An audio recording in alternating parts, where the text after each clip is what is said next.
안녕하세요. 종목의 제왕 2부 시작하겠습니다. 본 방송에서 제공해드릴 정보는 투자 판단에 대한 조언일 뿐 해당 종목의 상승 또는 하락을 보장하지 않습니다. 그럼 2부에서 함께할 전문가 화면으로 먼저 만나보시죠.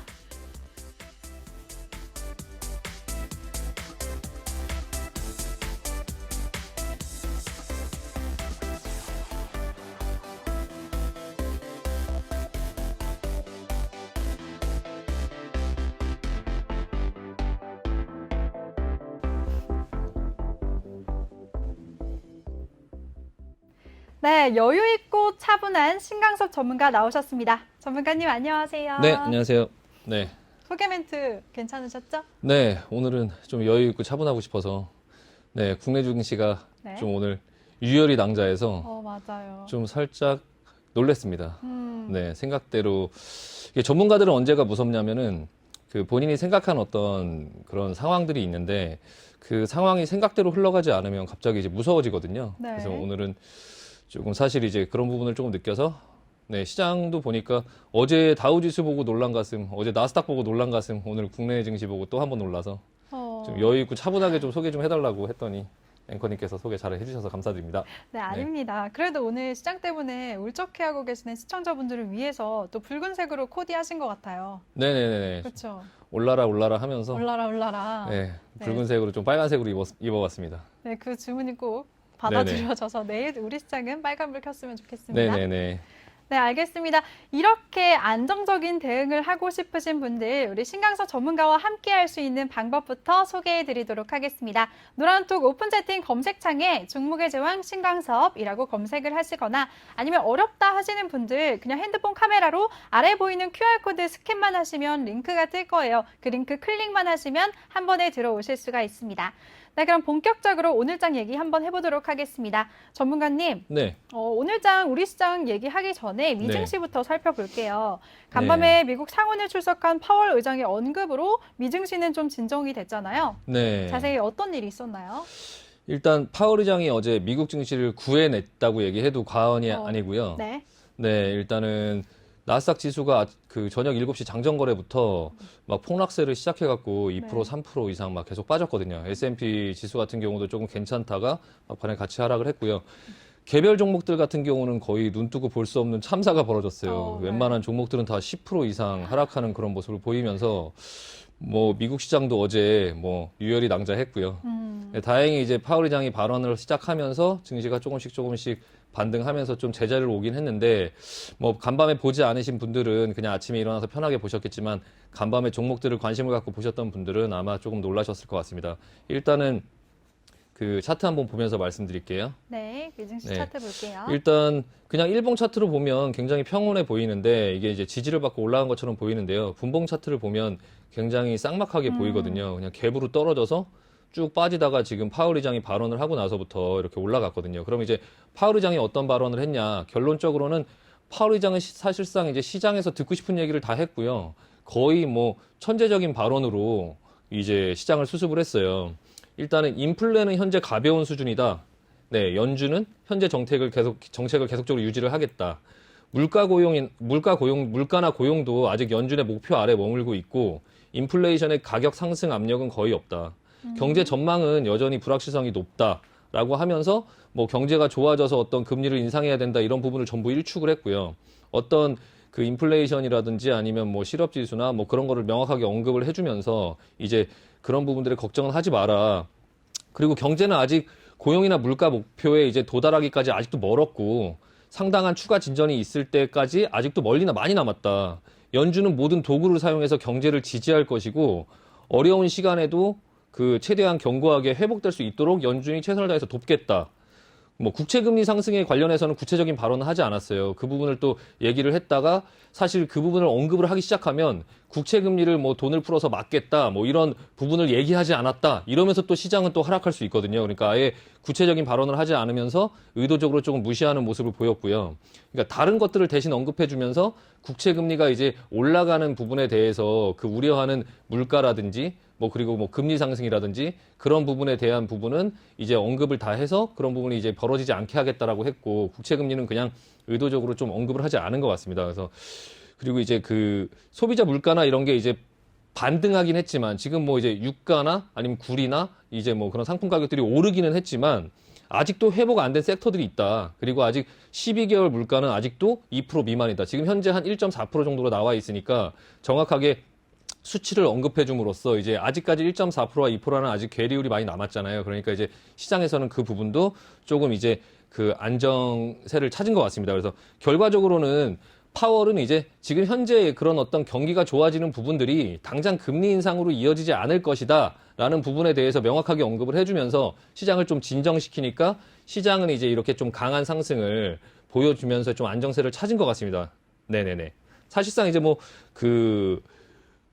네. 연준 의장으로서 할 수 네. 있는 얘기는 전부 다 했어요. 그 얘기를 제가 보면서 아, 역시 이게 그 페드 의장은 아무나 하는 게 아니구나. 완전 그 발언 자체 하나하나마다 굉장히 신경 쓴 모습이 보이고요. 거의 뭐 저는 천재적인 발언에 가까웠다라고 네, 생각을 하고 있었거든요. 네. 네, 좋습니다. 파월 의장의 발언에 진정된 미증시 얘기 한번 해봤고요. 반면에 오늘 우리 시장 굉장히 큰 변동성 보이면서 하락세를 보였습니다. 특히 코스피 같은 경우에는 거의 한 달 만에 3천선이 무너졌는데요. 전문가님 어떻게 대응을 해야 되나요? 일단은 네. 그런 파월 의장이 미국 증시는 구했지만 우리나라 증시를 구하지는 못했다라고 맞아요. 말씀드리고 싶고요. 네. 일단 장 초반에 이제 미국이 어제 하락을 좀 한다 하더라도 어떤 불확실성이 하나 해소가 됐기 때문에 저는 우리나라 시장이 그래도 조금 아침에 오전장에 조금 밀리다가 네. 이제 오후장 들어오면서 좀 살아나지 않을까, 나스닥 선물이나 이런 것들이 좀 살아나면서 괜찮지 않을까라고 예상을 해서 대응을 했거든요. 네. 근데 이제 시장은 그렇지 않았고 이제 장 초반에 하락을 하다가 다시 반등한 것까지는 이제 예상을 했었는데 오후장 들어서 갑자기 시장이 하락세를 탔습니다. 그러면서 이제 국내 주식도 굉장히 큰 하락이 왔고요. 네. 일단은 그 차트를 한번 보시면 네, 그 지금 시장이 아침에 좀 그 하락으로 시작해서 좀 이제 그 내려오다가 다시 반등하면서 이렇게 올라가는 모습이 보였어요. 네. 이렇게 모습이 보이다가 갑자기 이제 하락으로 이제 내려타는 이런 모습이 보였고요.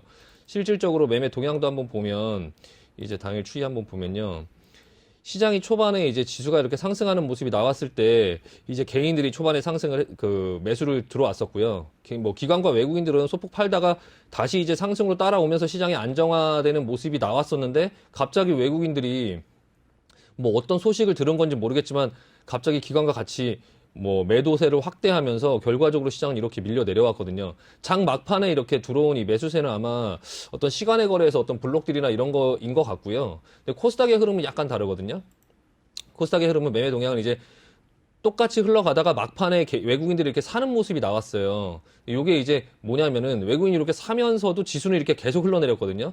지금 코스피나 코스닥 둘 다 거의 이제 그 종가가 저가로 그냥 마감해버리는 그런 상황이었는데 막판에 외국인들의 이런 매수세는 아마 저가 매수세로 이렇게 그 가격을 올리면서 산 게 아니라 밑에다가 받쳐놨던 것 같습니다. 이렇게 물량을 받쳐놓고 개인들의 그런 어떤 투매를 유도하고 이제 개인분들 같은 경우는 이제 그 손절 로스 라인을 이제 설정해서 이제 그 밑으로 하락으로 내려오면 자동으로 그냥 팔게끔 만드는 그런 부분들을 설정해 놓고 하시는 분들이 많은데 그런 부분들의 물량이나 이런 것들을 의도적으로 좀 손절시키면서 그런 물량들을 좀 받아냈던 것 같고요.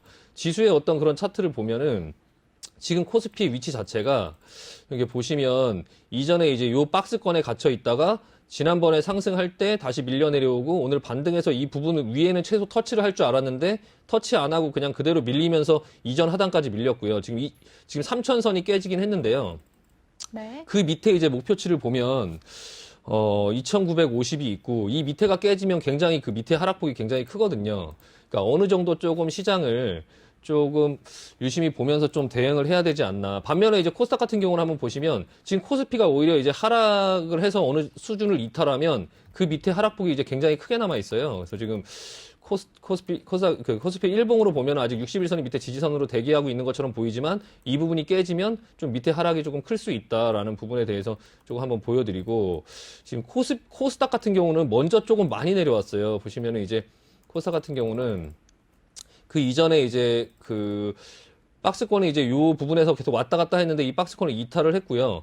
조금 언더슈팅까지 걸려서 밑으로 내려온 부분들이 있거든요. 그래서 아마 이게 외국인들이 거의 지지선 이 부분까지 왔으니까 여기 밑에서 아마 받아준 것 같아요. 그래서 이제 기술적으로는 좀 반등이 있을 수는 있지만 이 반등 부분에서 따라갔다가 잘못하면은 또 큰 뭐 이렇게 하락을 또 맞을 수도 있으니까 이 부분도 좀 유심히 또 봐야 될 것 같고요. 이 코스닥도 마찬가지로 지금 이 밑으로 밀리면 그 밑에 이제 지지선들이 조금 멀거든요. 좀 멀어서 다시 반등이 나왔다가 다시 밀리는 그런 상황을 조금 대비를 해야 될 것 같습니다. 그래서 요즘 반등 여력은 있으니까 일단은 기본적으로 갖고 있는 종목을 지금 코스닥 종목들 급하게 손절하거나 하는 것보다는 좀 반등 나오면은 좀 여유 있게 조금 기다려 보면서 했으면 좋고요. 일단은 제가 개인 투자분들께 좀 말씀드리고 싶은 건 오늘 저 같은 경우도 이제 개인적으로 어제 그리고 오늘 장 초반에 하락할 때 이 상승이 나올 거라는 건 어느 정도 예상을 했기 때문에 장 초반에 이제 매수나 이런 부분들에 대해서 조금 집행을 했었는데 그 부분에 이제 오후장에 어느 정도 생각했던 권역대를 벗어나면서 조금 이제 손절이나 그런 부분들을 했거든요. 그래서 하루 이틀 전에 매수한 것들은 좀 빨리빨리 판단해서 좀 빨리빨리 잘라줘야 그 다음 시장들이 무섭지 않거든요. 그래서 그렇게 이제 계좌 관리를 본인들 또한 시장이 올라가고 내려가고에 너무 그렇게 그걸 맞추려고 하시기보다 그냥 내 계좌 상태를 보고 내가 감내할 수 있는 수준이냐, 내가 그거를 이제 위험에 노출시켰을 때 감내할 수 있는 수준이냐, 감내할 수 없는 수준이냐, 그 부분들을 조금 관리를 하실 필요가 있고, 또 혹시나 오늘 손절을 했다고 해서 그거를 또 만회를 하려고 너무 뭐 이렇게 무리하는 모습을 보이기보다는 조금 오히려 느린 게 빠른 거다. 조금 기다리고 그런 어떤 추가적인 손실을 피하고 기존에 그렇다고 해서 이제 갖고 있는 주식이 없는 게 아니니까 그 주식들의 모습을 보면서 좀 자생하는, 안정적으로 좀 자생하는 어떤 형태가 나올 때 그럴 때 조금 이제 시장에 가담하는 것도 조금 더 좋은 방법인 것 같습니다. 그래서 너무 빠르게 이제 막 대응을 하려고 하지 마시고 조금 시장을 조금 지켜보면서 아, 시장이 좀 불안정하구나. 지금 시장이 좀 겁을 먹었다. 지금 파월이 할 수 있는 얘기를 다 했는데도 시장은 지금 좀 움직임이 굉장히 불안정하다. 라는 모습들이 나오고 있으니까 아, 이게 지금 가격이 비싸서 그런 거 아닌가. 이유는 그거 하나밖에 없거든요. 사실 금리를 인상한다고 하고 뭐 국채 금리가 오른다고 하는 게 그 수준이 지금 높지도 않은데 그 시장에선 그거를 너무 집중해서 보면서 이제 그 부분에 대해서 굉장히 불안정한 모습을 보이는 게 일단은 금리를 올렸을 때 지금 현재 시장의 가격이 너무 고가다 보니까 좀 그 부분에 대해서 항상 좀 겁을 먹고 있는 것 같고요. 시장이 좀 내리면 오히려 안정적으로 금리가 올라간다고 하더라도 경기가 좋아서 올라가는 거지라는 어떤 사실 금리를 인하할 때 시장이 무서운 거지 금리를 인상할 때 물론 주가가 뭐 내려온다 이렇게 이론에는 나와 있지만 사실 주식시장 그렇지가 않습니다. 그러니까 금리를 인하한다고 주식시장이 올라가거나 그러지 않고요. 순간적으로는 그렇지만 추세적으로는 계속 하락하는, 금리를 인상할 때는 순간적으로는 이제 주식이 내려오지만 추세적으로는 계속적으로 상승을 하는, 그렇게 상승을 하다가 시장이 안 좋아서 금리를 더 이상 올리지 않고 금리를 내려야 되겠다라고 할 때 그때 오히려 이제 진짜 위험한 시장이 오는 거기 때문에 조금 이제 너무 겁을 먹지는 않아도 될 것 같고, 시장의 장기 추세는 상승 추세나 그런 것들은 유효한데요. 중간중간에 나오는 이런 하락을 다 그냥 몸으로 받아서 맞으면 굉장히 공포스럽기 때문에 본인의 계좌 관리를 조금 하자라는 말씀을 드리고 싶고, 네. 또 변동성이 이렇게 심할 때는 자꾸 장중에 트레이딩을 하지 말자. 그 변동성에서 그 변동성을 이제 수익을 내려고 거기서 트레이딩을 하다 보면 굉장히 거기서 이제 손실이 오히려 많이 납니다. 그러니까 계속 조급하게 뭔가를 하려고 하다가 그냥 가만히 있으면 오히려 더 안정적으로 그냥 뭐 조금 지켜볼 수 있는데 거기서 트레이딩을 하다가 뭔가가 엉키면 올라가는 것 같아서 붙었다가 또 다시 이제 시장이 또 내려오는 것 같아서 손절하고, 그게 계속적으로 반복되면서 오히려 더 손실이 많이 나기 때문에 그런 트레이딩을 좀 자제했으면 좋겠다라는 말씀을 드리고요. 마지막으로 이제 주식은 시장이 80%입니다. 본인이 한 20%의 능력을 갖고 시장의 흐름을 따라가면서 이제 수익을 내거나 하는 거지, 본인의 능력이 80이고 시장이 어떤 20이 아니기 때문에 본인이 이제 어느 정도 그 시장을 이제 이용한다. 하락장에서 무조건 돈을 뭐 손해만 나는 건 아니거든요. 그러니까 시장을 빨리 이해를 하고 시장의 흐름을 타줘야, 시장이 80이기 때문에 빨리 시장을 이해를 하고 이게 하락장인지 상승장인지 아니면 횡보장인지, 지금이 하락하고 있는지 상승하고 있는지 이런 부분을 잘 판단해서 나머지 20의 능력으로 하는 거기 때문에 너무 본인이 뭘 하려고 이렇게 막 적극적으로 뭔가를 개입해서 하는 것보다는 일단 시장을 이해하려고 한번 해보자 조금 거리를 두고 좀 마음의 안정을 갖고 좀 차분하게 대응을 하자라는 말씀을 드리고 싶습니다. 네. 네, 알겠습니다. 전문가님, 근데요. 네. 반등 여력이 있으니까 네. 기다려보자라고 말씀해 주셨는데요. 네. 근데 오히려 지금 이런 하락장 속에서 그동안 눈여겨보던 종목을 네. 신규로 저가 매수하고 싶으신 분들은 어떻게 해야 될까요? 일단은 그것 또한 이제 본인의 계좌 상태가 어떠냐에 따라서 이제 가능하거든요. 네. 본인이 어떤 종목을 사고 싶어도 이미 다른 종목에 많이 물려 있거나 다른 종목에 이제 그 포트의 비중이 많아서 현금 여력이 별로 없으면 그런 종목들도 사실 들어가기가 쉽지 않습니다. 그러면 이제 기존에 있는 어느 정도 이제 시장에 대응을 하려면 이제 현금을 가지고 있어야 되는데 새로운 포트 어떤 종목을 교체를 하고 싶으면 기존 거를 좀 정리하고 그리고 나서 하는 게 훨씬 더 좀 안정적이지 않나 그런 말씀 드리고 싶습니다. 네. 네, 알겠습니다. 오늘장 전반적인 얘기 한번 들어봤고요. 그럼 오늘 이슈됐던 종목들 살펴볼 시간입니다. 근데 오늘 시장이 크게 하락한 만큼 우리 신강석 전문가와 함께 전반적인 흐름을 한번 짚어보도록 하겠습니다. 전문가님, 네네네. 먼저 우리 시장의 대장주인 IT 투톱, 오늘 그래도 삼성전자랑 SK 하이닉스 모두 오전에 두 종목 다 좋은 흐름 보이기도 했었는데요. 네. 결국에는 시장의 하락에 무너졌습니다. 네. 이 두 종목 어떻게 보셨나요? 일단은 네. 그 시장이 이렇게 조정을 받거나 할 때 모든 종목을 다 내릴 수가 없어요. 그러니까 보통은 이제 지수를 잡을 수 있는 종목들을 가지고 네. 조금 지수를 좀 조정하면서 그러니까 종목을 판다 하더라도 어떤 종목은 팔고 어떤 종목은 안 팔 수 있잖아요. 네. 그러니까 이제 그런 부분에서 지수의 흐름을 많이 잡고 있는 삼성전자나 하이닉스 같은 경우가 조금 이제 그 다른 시장의 다른 종목들보다 여타 좀 강한 모습을 보입니다. 통상적으로 그렇고요. 그래서 오늘 삼성전자는 그냥 보합권에서 마감을 했고 SK 하이닉스 같은 경우는 오늘 아마 상승을 조금 했던 것 같아요. 그래서 오늘도 좀 하락했는데 아침에 굉장히 좋은 모습을 보였는데 어차피 고점을 넘어가는 어떤 부분에서 좀 부담을 느꼈고요. 그러면서 이제 조금 거래량도 좀 실리면서 좀 하락을 했는데요. 일단 하이닉스하고 삼성전자 같은 경우는 시장이 하락이 나올 때 좀 지수를 붙잡아주는 역할을 계속적으로 하지 않을까. 그래서 너무 적극적으로 그렇다고 매매를 한다고 해서 삼성전자나 하이닉스를 사고 뭐 다른 거를 팔고 이렇게 하기에는 좀 힘들고 그냥 자연스러운 현상이다라고 생각하고 조금 이제 그 삼성전자나 하이닉스를 조금 관망하는 자세로 바라보는 게 나을 것 같습니다. 네. 네, 알겠습니다. 삼성전자와 SK 하이닉스는 관망하는 자세를 가져보자라고 말씀해 주셨습니다. 또 그리고 2차 전지 약세가 계속되고 있습니다. 오늘 SK 이노베이션도 오늘 6%대 아주 큰 폭으로 조정을 받았는데요. 네. 이 종목들 어떻게 보시나요? 네, 일단은 SK 이노베이션 먼저 보겠습니다. 네. SK 이노베이션이 그런 어떤 이슈 때문에 계속적으로 시장에서 좀 그 얘기가 많이 있는 종목인데요. 네. 사실 SK 이노베이션은 다른 종목에 비해서 이렇게 많이 내리진 않았어요. 아직까지 오히려. 그러니까 지금 LG 화학 같은 경우를 한번 보시면 네. LG 화학이 지금 이제 조금 위험해 보이거든요. 시장이 좀 많이 내려와서 지금 뭐가 위험해 보인다고 말씀드리는 거냐면 이게 하락이 좀 깊었다 이런 것보다 LG 화학이 지금까지 어떤 시장에서 굉장히 주도적인 역할을 했었어요. 시장의 지수를 끌어올리고 하는 부분에서 가장 먼저 움직였었고 이만큼의 상승이 가장 크게 주도주처럼 나왔었거든요.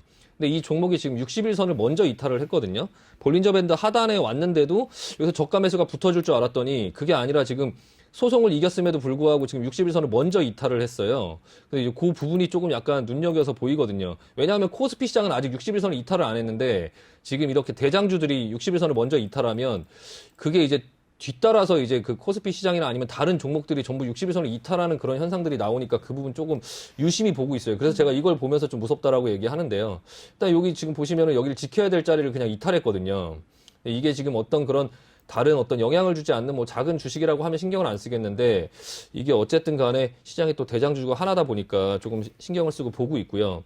지금 LG와 삼성 SDI 종목도 한번 보시면 2차 전지가 어쨌든 간에 시장에서 굉장히 먼저 주도적으로 자동차 이런 걸 하기 전에 2차 전지가 가장 먼저 올라왔던 종목인데 네. 마찬가지로 이 삼성 SDI라는 종목도 이 밑에 하단을 이탈시키면서 지금 60일선은 아직 이탈하지 않았는데 어쨌든 추세가 조금 꺾이는 듯한 이런 모습들이 나오거든요. 그래서 일단 시장 같은 경우는 이렇게 꺾인다고 해서 뭐 밑으로 계속 내려가는 건 아닌데요. 이렇게 시장의 추세를 이탈하는 어떤 모습이 나왔을 때 완전히 이제 그 손절 물량이나 이런 시장이 다시 돌릴 때는 그 누가 봐도 이제 이렇게 이탈한 거 아니야? 뭐 이렇게 좀 약간 애매한 상황에서 시장을 돌리지 않고 완전히 이탈시켜 놓고 그리고 이탈했구나라고 했을 때 이제 저가 매수가 붙어서 시장이 올라가는 부분들이 많이 있기 때문에 오늘 미증시가 만약에 좀 괜찮다고 하더라도 우리나라 증시는 좀 따로따로 움직이는 좀 이런 어려운 영역으로 가지 않을까 싶습니다. 이런 종목들의 흐름을 보면요. 지금 SK이노베이션 같은 경우는 상대적으로 오히려 제일 괜찮은 부분이 나오는데 또 이제 패턴 같은 경우를 보면 이렇게 오히려 괜찮은 종목들에 붙었다가 이 경험상 이제 이런 것들을 보시면요. SDI 무너졌고 LG화학 이탈했다. 그러면 SK이노베이션이 제일 멀쩡하네. 이거를 사자. 추세가 좋다. 이렇게 하면 나중에 이게 한 번에 이탈을 하면서 오히려 더 큰 하락이 나오거든요. LG화학이나 이런 미리 깨졌던 종목들은 소폭 조정에 그치는데 안 깨졌던 종목이 뒤따라 나오면서 큰 하락을 맞을 수 있어요. 그래서 본인들의 포트들 중에서 이제 그런 큰 하락이 나왔던 종목들이 있고 지금 수익권이었던 종목들이 있고 이 시장이 만약에 어느 정도 조정만 나오고 먼저 돌면 수익권이었던 종목들은 또 다시 수익권을 더 크게 만들어 가는데 만약에 종목이 지수가 계속적으로 내려오는 모습이 나오면 그 수익권이었던 종목들의 하락이 굉장히 크게 나옵니다. 뒤따라서. 그러니까 그런 부분들의 안전을 조금 챙기면서 하실 필요가 있어요. 그래서 제가 그 여러 노란톡에서도 수익이 있으면 좀 챙겨놓자. 수익이 있으면 좀 챙겨놓고 계좌를 위험에 좀 노출을 덜 시키자. 시장은 언제든 뭐 손해가 없으면 기회는 있으니까 꼭 이번 시장에서 그거를 계속적으로 대응해서 뭔가를 하려고 하기보다 이번 시장이 조금 어렵다라고 하면 어려운 건 좀 패스하고 조금 이제 좀 쉬워지는 시장이 왔을 때 조금 한번 대응을 해보려고 노력을 해보자라는 말씀 드리고 싶습니다. 네. 네, 알겠습니다. 2차 전지 주들에 대해서 설명해 주셨고요. 그럼 다음 이슈 한번 살펴볼게요. 전문가님, 오늘 네. 타이거 우즈의 교통사고 소식이 있었습니다. 차량이 네. 전복이 됐는데 다행히 네. 목숨은 건졌다고 해요. 네. 지금 뉴스 보니까 최근 뉴스가 다리 수술받고 지금 회복 중이라고 나오는데요. 네. 차량이 제네시스 GV80으로 알려지면서 이 현대차 그룹의 가치는 인정받는 분위기였습니다. 네. 하지만 주가는 오늘 현대차 리콜 소식이 있었잖아요. 네. 그래서 주가가 그룹주들 일제히 하락세를 보였습니다. 이 네. 종목들 어떻게 보시나요? 일단 종목별로 좀 그러니까 자동차가 이제 그동안에 시장에 많이 이슈의 중심에 있었기 때문에 아마 네. 이거 가지고 계신 분들 개인분들 굉장히 많으실 텐데요. 네. 종목별로 흐름이 조금 달라요. 그래서 그 흐름이 좀 다른 어떤 부분들을 조금 찢어서 보여드릴게요. 네. 일단은 기아차의 이슈가 가장 많은데요. 네. 일단 기아차 먼저 한번 보여드리면 기아차가 지금 지난번에 슈팅이 걸리고 나서 이렇게 슈팅이 걸렸을 때 시장이 내려오면 좀 이렇게 다이렉트로 이렇게 쭉 그냥 깨버리는 그런 상황들이 나오거든요. 그래서 이 부분을 좀 우려하긴 했는데 진짜로 이거 60일선까지 밀 거냐라는 생각에 의구심이 계속 있었는데 진짜로 60일선까지 그냥 단번에 내려왔고요. 이게 지금 LG화학은 여기를 이탈한 모습이잖아요. 그러니까 이 부분에서 무조건 지지가 나온다라고 생각하고 대응하기보다는 이탈할 수도 있다. 이게 이탈해서 사람들이 손절을 했을 때 슈팅이 걸리면 그때 지수가 돌 수 있다라는 부분에 대해서도 조금 어느 정도 생각을 하실 필요가 있어요. 하지만 어느 정도 거의 하락은 마무리 국면에 와가는 모습이 보이긴 하거든요. 그래서 일단 한번 조금 그러니까 관심을 가지고 좀 보실 필요가 있고요. 기아차하고 지금 흐름이 조금 비슷한 게 네. 지금 만도라든지 만도도 한번 보시면 만도 60일선을 이탈했거든요. 이것도 마찬가지로 지금 깨고 내려오고 있고 그리고 이제 그 현대차 같은 경우는 좀 흐름이 달라요. 현대차는 60일선은 아직 거리가 멀거든요. 이것도 아까 말씀드린 것처럼 거리가 멀어서 이게 제일 센 거다. 이거는 괜찮다. 밑에서 받자. 이런 것보다는 조금 안전을 먼저 생각하자. 이거 한 번에 깨고 내려올 수도 있다라는 부분에 대해서도 조금 생각하실 필요가 있고요. 모비스, 네, 현대모비스죠. 현대모비스. 네. 네. 현대모비스도 보시면 지금 현대차와 마찬가지로 현대차보다 먼저 지금 박스권 하단은 깼거든요. 60일선 부분 쪽으로 지금 밀려 내려오고 있고 이 부분도 조금 이제 현대차와 현대모비스 흐름은 조금 비슷하고요. 그리고 이제 현대위아죠. 현대위아도 약간 기아차랑 좀 비슷한 모습인데 슈팅이 걸리고 나서 그냥 다이렉트로 밀고 내려오고 있어요. 그래서 기아차하고 현대위아를 갖고 계신 분들이 굉장히 고통스러우실 텐데 일단은 현대위아는 그럼에도 불구하고 아직 60일선과의 거리가 기아차보다 더 멀거든요. 그래서 이게 조금 그래서 조정의 그런 어떤 폭이 좀 심한 것 같거든요. 그래서 혹시나 이게 어제 하단에서 여기서 양봉이 섰길래 이거 요 자리에서 한번 돌려줄 수 있는 시도가 있을 수도 있다라는 생각을 한번 하긴 했는데 그 부분이 이제 만약에 시장이 긍정적인 모습을 보였으면 오히려 이런 종목이 반등이 세게 나올 수 있거든요. 근데 이제 시장이 안 좋으니까 마찬가지로 하락을 할 때는 또 이런 종목들이 이 조정의 그런 어떤 하락 목표치가 너무 멀다 보니까 좀 많이 밀고 내려온 또 그런 모습이고요. 현대글로비스 같은 경우도 현대글로비스도 한번 보여드리면 아직 여기는 박스권 하단을 이탈하지는 않았지만 60일선이 뭐 가깝기 때문에 먼저 내려와 있고요.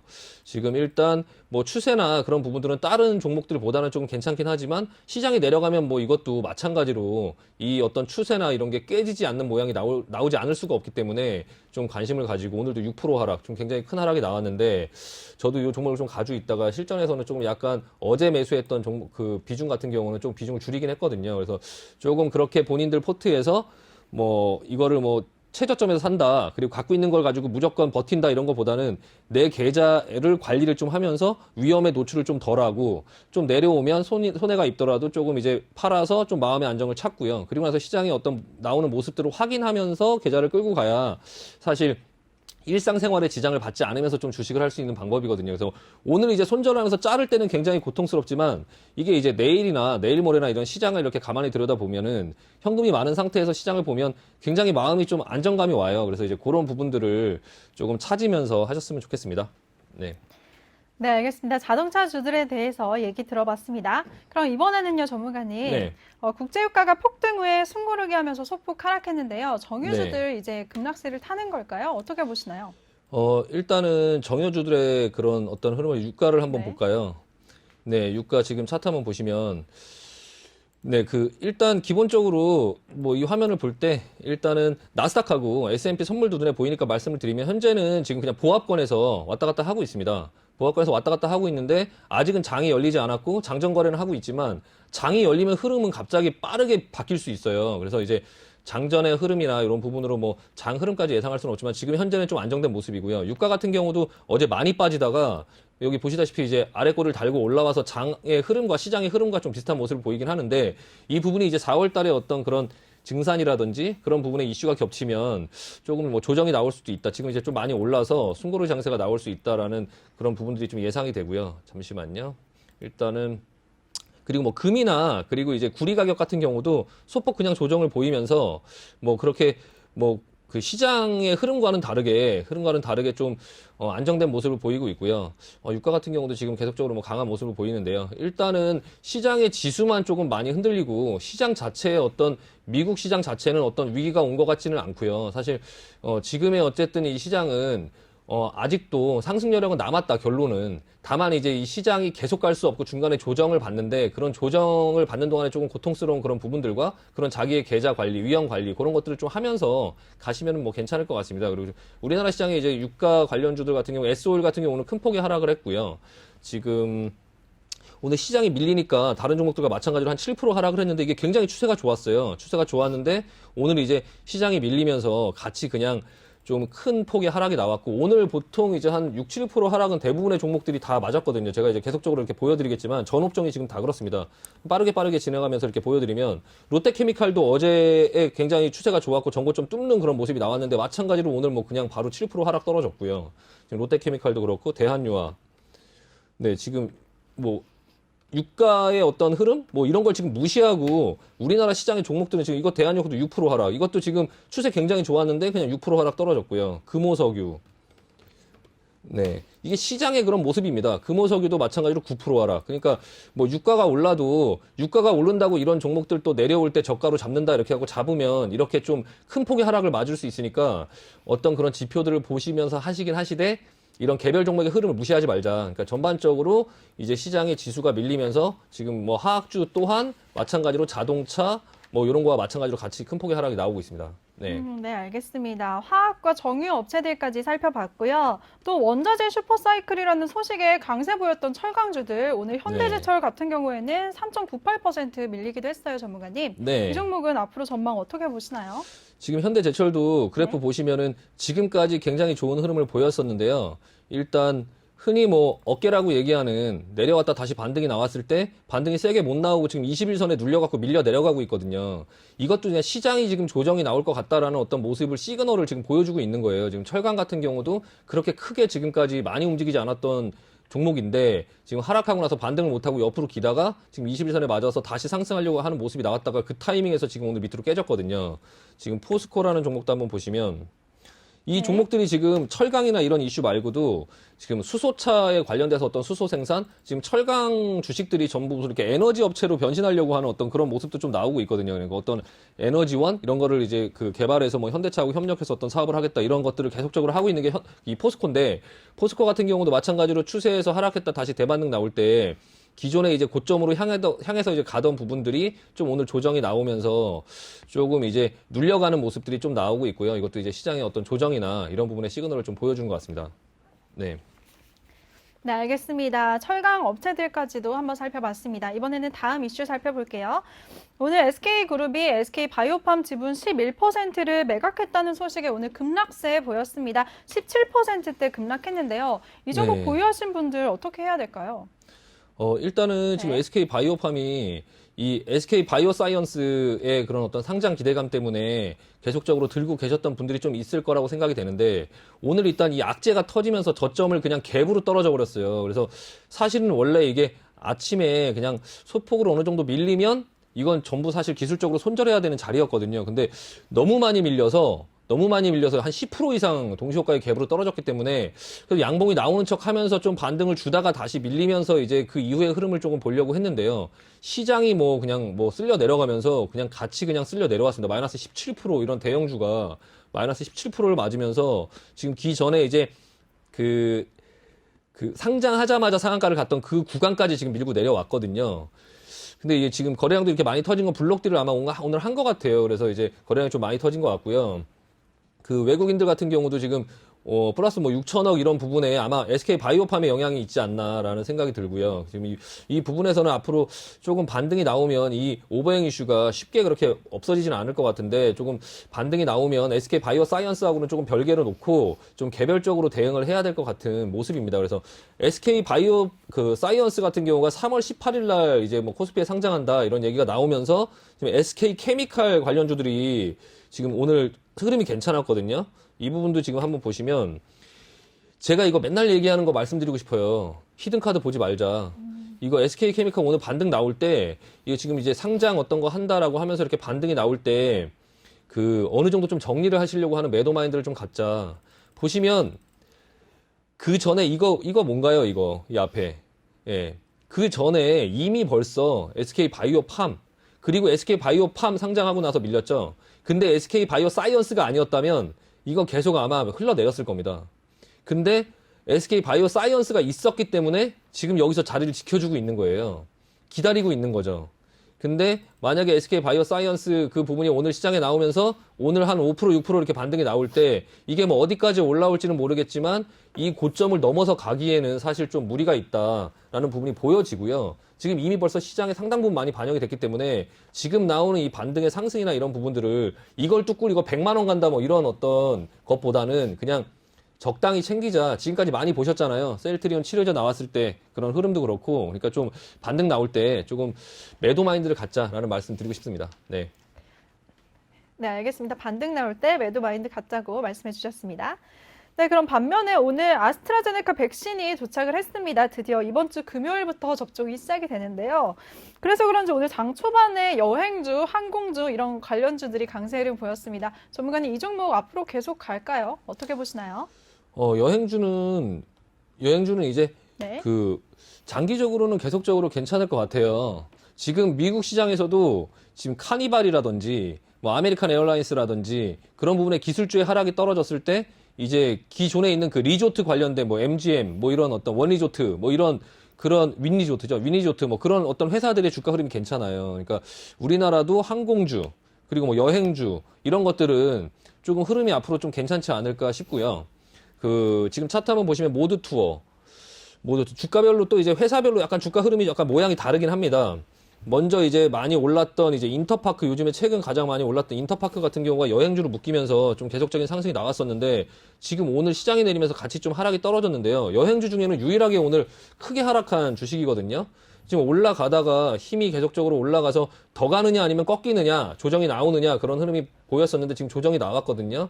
대신에 이건 대반등으로 한 번 더 시도는 있을 거예요. 근데 이제 좀 어느 정도 올라오는 어떤 모습들이 나오고 조정이 나오고 다시 반등할 때 이 고점을 넘어가는지 안 넘어가는지 좀 유심히 보실 필요가 있고요. 지금 현재 그 여행주의 그 대장은 롯데관광개발이 갑자기 이제 치고 나오는데요. 이 부분은 오늘 슈팅이 걸리면서 윗골이 맞았고 이 정고점을 넘어가는 부분이었으니까 윗골이 맞는 건 당연한데 조금 이제 관심을 가지고 볼 필요는 있고 근데 이제 다른 여행주들이 크게 뭐 상승하는 모습이 나오지 않으면 롯데관광개발은 이게 여기서 슈팅일 수 있으니까 좀 그 부분을 좀 관심 있게 보자. 뭐 수익도 항상 챙겨야 수익이지 계속 끌고 가다가 또 다시 내려오면 또 다시 이 안에 또 갇힐 수 있으니까요. 조금 그 부분의 흐름 좀 유심히 보실 필요가 있고요. 일단 그리고 계속적으로 괜찮았던 참 좋은 여행도 지금 모두 투하고 흐름 비슷하고요. 약간 흐름이 HMM의 그런 어떤 흐름하고 좀 비슷해요. 그러니까 가려고 했다가 다시 눌렸다가 다시 고점에서 지금 가려고 하는 그런 모습이 나오고 있고 전반적인 흐름 자체는 좀 괜찮아 보입니다. 여행 항공주 대한항공. 예, 대한항공도 지금 먼저 조금 고점을 찍고 내려오면서 좀 조정이 나오는 모습이 보이고 있는데요. 이것도 좀 관심을 갖고 볼 필요 있고 중소형 이제 그 항공주 중에는 아시아나항공보다는 아시아나항공 보지 마시고 진에어가 좀 흐름이 괜찮습니다. 그러니까 진에어가 결과적으로는 아시아나항공이랑 아마 합병을 할 것 같은 그런 모습이 나오고 있는데요. 그러니까 대한항공하고 그 아시아나항공하고 합병을 하더라도 대한항공은 이제 국제선 좀 큰 어떤 부분들의 영역을 맡고 아시아나항공은 이제 그런 예전에 했던 이제 LCC 항공들 사들 그런 어떤 부산에어 뭐 그런 부분들과 이제 대한항공의 이런 진에어와 좀 합쳤을 때 진에어가 어떤 주도적인 역할을 할 것 같다라는 어떤 시장의 전망 때문에 지금 대한항공하고 그리고 이제 그 진에어 두 개의 흐름이 괜찮거든요. 그래서 이제 요 부분을 조금 관심 있게 보시면 될 것 같고 여행 항공주 하면은 또 이제 다시 카지노 주식들도 좀 볼 필요가 있어요. 그래서 파라다이스의 흐름도 오늘 넘어가려고 하다가 지금 못 넘어간 흐름이고요. 강원랜드 그리고 이제 그 GKL 요런 주식들도 한번 조금 관심을 가지고 볼 때가 됐다라는데 이제 여행 항공주보다는 조금 약간 뒤에 처져 있습니다. 네. 네, 알겠습니다. 여행 항공주와 카지노주들까지 흐름 짚어봤습니다. 우리 신강서 전문가와 함께 할 수 있는 방법 화면으로 먼저 만나보시죠.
네.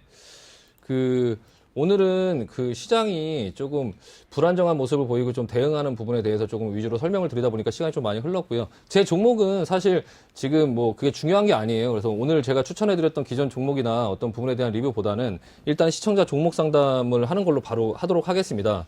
네. 첫 번째 종목 같은 경우는 네, 제가 소개해드릴게요, 전문가님. 네네.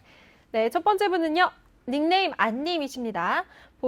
이 종목은 맥스로텍 2,075원, 비중은 10%라고 남겨주셨습니다. 오늘 종가 한번 살펴볼까요? 네, 맥스로텍 종가 한번 살펴보겠습니다. 맥스로텍 오늘 1.23% 오름세 보이면서 1,235원에 거래 마쳤습니다. 전문가님, 이 종목 어떻게 보시나요? 네, 맥스로텍 같은 경우가 이게 그 스마트 팩토리하고 그리고 이제 그런 어떤 로봇 자동화 설비 테마거든요. 이게 자동차 생산 자동화 시스템 업체인데요. 네. 일단 이게 예전에는 흐름이 되게 괜찮았고 이 앞전에 이 상승은 이게 어떤 바이오 회사를 인수해서 바이오 사업에 진출한다는 어떤 얘기 때문에 이게 상승을 했고요. 이때 코로나 테마와 겹치면서 이렇게 슈팅이 많이 걸렸거든요. 근데 이렇게 내려오면서 이 회사가 좀 이상한 게 이제 2월 2일 날에 어떤 회사에 뭐 결국에 수습은 했어요. 수습은 했는데 결과적으로는 지금 21선을 넘지 못하고 굉장히 불안한 모습을 보이고 있거든요. 이런 상황 속에서 또 시장도 굉장히 불안한 모습을 보이기 때문에 이 회사를 보면 요즘의 시장에 대해서 좀 생각을 하게 됩니다. 그러니까 요즘의 시장 자체가 예전에 그런 어떤 시장에 대한 기대감, 이 회사에 대한 기대감, 미래 사업에 대한 기대감 이런 걸로 해서 시장이 이제 굉장히 많이 오르고 나서 이제 그 요즘들은 이제 그런 게 실적으로 보여지거나 그런 부분들이 없어지면 조금 이제 다시 이렇게 밀려 내려오는 어떤 이런 모습들이 나오고 있으니까 좀 조심해야 될 것 같고요.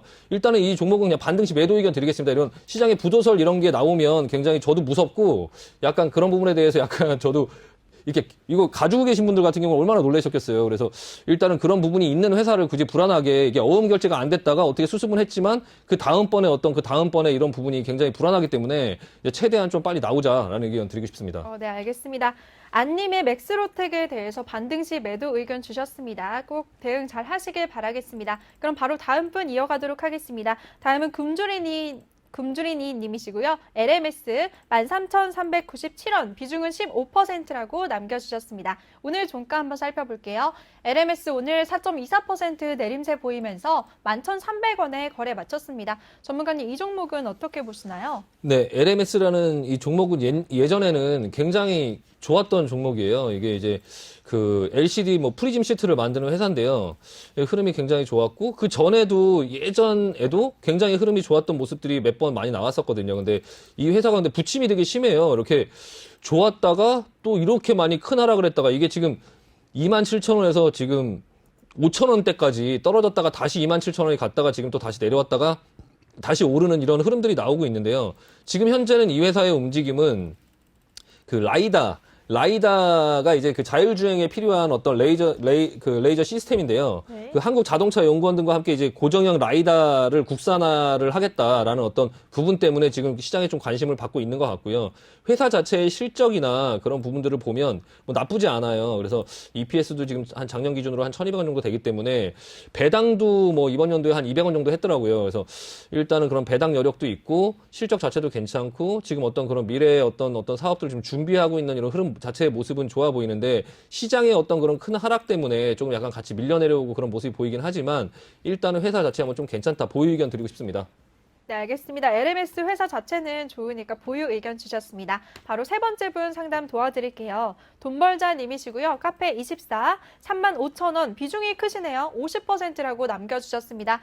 오늘 카페24는 0.45% 내림세 보이면서 33,000원에 거래 마쳤습니다. 전문가님, 카페24는 어떻게 보시나요? 네, 이 종목 같은 경우는 그 전자상거래 관련 업체인데요. 얼마 전에 쿠팡 상장 이슈로 인해서도 급등을 했었고 또 이게 그 페이스북하고 페이스북 숍스 실시간 그런 연동을 한다 뭐 이런 부분 때문에 그 전에도 급등을 했었는데 지금 또 한 번 이제 무상증자까지 얘기가 나오면서 좀 슈팅이 걸렸어요. 그래서 이 무상증자가 나오고 나서 회사의 움직임들이 어떻게 되냐면 보통 오늘 같은 경우도 어제도 이 무상증자 물량이 상장되는 어떤 그런 날 좀 이렇게 갭으로 떨어지면서 좀 이제 시장의 하락과 함께 마찬가지로 이제 하락세를 보이고 있거든요. 그 전에 이제 무상증자를 한 지가 조금 시간이 되는 요게 지금 지난번에 제가 종목 상담을 했던 종목 중에서 동구바이오 제약도 지금 무상증자를 한다라는 부분에 지금 같이 들어와 있으니까 그 부분 갖고 계신 분들도 좀 유심히 같이 보시면 될 것 같습니다. 그러니까 유상증자 이후에 그 배정 기준일이 되고 그 이후 흐름이 되면 이제 물량 상장에 대한 이슈 때문에 주가가 좀 흔히 많이 내려오는 그런 모습들이 보여지고요. 유비쿼스라는 종목도 그 전에 무상증자를 했었어요. 여기 보시면 무상증자를 하고 나서 흐름이죠. 무상증자를 한다라는 부분 때문에 여기서 급등을 줬고 쭉 배정 기준일까지 올라가다가 권리락을 하고 나서 권리락을 하니까 이제 가격이 싸게 느껴지니까 그날 마지막으로 슈팅을 한번 주고 그 다음부터 내어 타는 거거든요. 무상증자 물량이 상장되고 나서도 이 하락세가 멈추지 않고 지금 계속적으로 내려오고 있는데 이 유비쿼스라는 회사 자체도 나쁜 회사가 아니거든요. 이거 굉장히 우량한 회사인데 5G 관련주고요. 그런 회사들도 무상증자 이슈가 있고 나서 통상적으로 이런 패턴을 보인다라는 부분을 조금 기억하시면서 매매를 하셨으면 좋겠고요. 카페24 같은 경우는 지금 그 물려있는 가격대나 사신 가격대가 지금 현재 가격하고 그렇게 멀지가 않아요. 그래서 기술적으로 61선, 121선 사이에 있기 때문에 기술적으로 반등이 나올 때 그 반등 이용해서 좀 물량 줄이자. 지금 비중 너무 많습니다. 반등 나올 때 좀 물량 줄이는 의견 드리고 싶습니다. 네, 알겠습니다. 카페24 종목에 대해서 반등 시에 비중 축소 의견 주셨습니다. 바로 다음 분 도와드릴게요. 다음은 올님이시고요. KTH 18,700원, 비중은 30%라고 남겨주셨습니다. 오늘 종가 한번 살펴볼게요. KTH는 오늘 4% 내림세 보이면서 1,800원에 거래 마쳤습니다. 이 종목도 쿠팡 수혜주인데요. 전문가님 어떻게 보시나요? 네, KTH 같은 경우도 동방이나 같은 다른 친구들 한번 같이 보자. 제가 항상 말씀드리지만 종목보다 업종이다. 강한 제일 1등 대장주가 이제 동방이잖아요. 동방도 마찬가지로 흐름을 이렇게 지금 보여주고 있고요. 지금 이제 동방 그리고 KTH. 지금 KTH의 어떤 그런 개별적인 회사 이슈를 보려고 하지 말고 지금 어떤 부분 때문에 오르고 있고 어떤 부분 때문에 조정이 나오는 게 지금 전부 이 쿠팡 이슈 관련주들하고 같이 똑같은 모양으로 나오고 있기 때문에 동방의 이런 대장주의 흐름을 한번 보고 좀 판단하자라는 모습 말씀드리고 싶고요. KTH가 동방보다 좀 그런 어떤 수급이나 이런 부분들에 좀 매수세가 좀 약하기 때문에 동방이 보합일 때 KTH는 마이너스로 가고 동방이 크게 올라도 KT는 덜 오를 수 있기 때문에 그분의 힘을 조금 볼 필요가 있고요. 근데 이제 사실 이게 그 차트를 많이 보는 사람들 같은 경우는 동방은 사실 이게 전고점을 넘어갈 수 있는 어떤 흐름이 아직까지는 살아있거든요.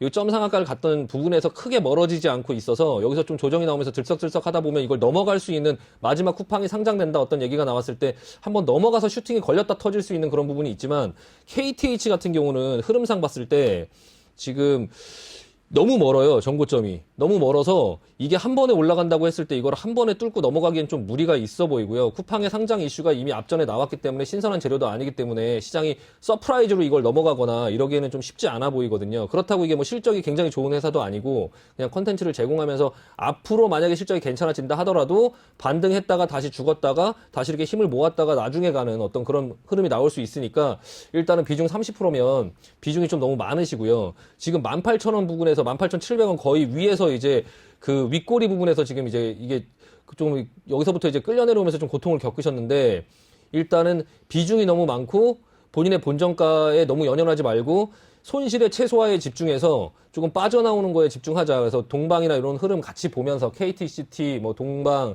같이 이제 관련주들 같이 모아서 보면서 이제 좀 대응을 하자. 반등 시 매도 의견 드리겠습니다. 비중 축소 의견 드리겠습니다. 네, 알겠습니다. 반등 시 매도 의견 주셨습니다. 그리고 같은 테마의 대장주인 동방의 흐름도 함께 지켜보자라고 해주셨습니다. 바로 다음 분 도와드리도록 하겠습니다. 탱크님이시고요. 인터파크 5,500원 비중도 크시네요. 50%라고 남겨주셨습니다. 전문가님 인터파크는 어떻게 보시나요? 인터파크 아까 네. 말씀드리긴 했는데 여행주의 흐름이 괜찮긴 하지만 지금 혼자 9%의 하락을 맞았으니까 지금 앞전에서도 하락이 나올 때 이만큼 조정이 나오고 다시 가는 이런 흐름이 나왔었잖아요. 1파 그리고 2파에서 지금 여기 전고점을 크게 넘어가지 못한 상태에서 내려왔기 때문에 다시 한번 기회를 줄 수는 있지만 좀 이 부분을 또 넘어서 가고 하는 부분들에 대한 부분은 조금 이후 상황을 봐야 된다. 근데 인터파크 지금 현재 비중 너무 높다. 네. 5,500원이면 이 위에 여기서 사신 부분들에 대해서는 어느 정도 이해가 됩니다. 쭉 이제 5일선 깨지 않고 계속적으로 옆으로 가다가 다시 한번 슈팅이 나올 수도 있는 부분이었기 때문에 매수하신 부분은 이해가 되고 오늘의 시장에 대응을 조금 못하신 부분이 약간 조금 패착이긴 한데요. 일단 오늘 큰 하락 떨어졌으니까 아마 반등은 나올 거예요. 반등 나오면 반등 시에 조금 비중 좀 줄이자. 비중 50% 너무 많다. 여기에 지금 너무 많은 걸 거셨는데 좀 그분은 이제 계좌를 조금 보호할 필요가 있다. 반등 시 좀 비중 축소하고 좀 이후 상황 보자라는 말씀 드리고 싶습니다. 네, 알겠습니다. 오늘 마지막 상담자이신 것 같아요. 탱크님의 인터파크 종목에 대해서 반등 시 비중 축소 의견 주셨습니다. 네, 벌써 마무리할 시간이 왔네요, 전문가님. 네네네. 오늘도 고생 많으셨습니다. 네, 수고하셨습니다. 수고하셨습니다. 네. 네, 본 방송에서 제공해드린 정보는 투자 판단에 대한 조언일 뿐 해당 종목의 상승 또는 하락을 보장하지 않습니다. 그럼 저는 내일 이 시간에 다시 찾아뵙도록 하겠습니다. 시청해주신 여러분 고맙습니다.